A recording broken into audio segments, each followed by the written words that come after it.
Hello, everybody. Gina here with your weekly market update, May 6th. So finally, a little bit of good news to deliver. Last week, the S&P 500 gained ground every single day and actually had advanced for 9 consecutive days, causing it to jump back above that April 2nd close. If you remember, April 2nd was when Trump announced those reciprocal tariffs.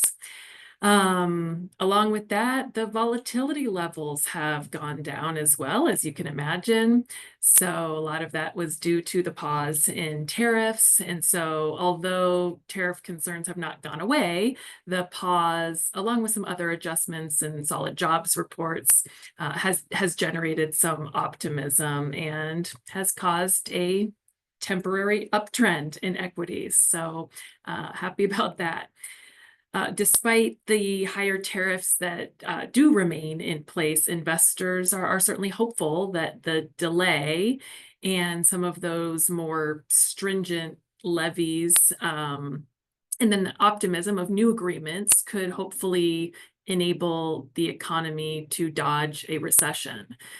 With that being said, this week, all eyes will be on the Federal Reserve and their meeting tomorrow and whether or not they're going to lower rates as the administration has been pressuring them to do, or hold steady, which is the more likely result. So despite potentially some negative GDP report and that pressure from the administration, we do expect them to hold steady on interest rates.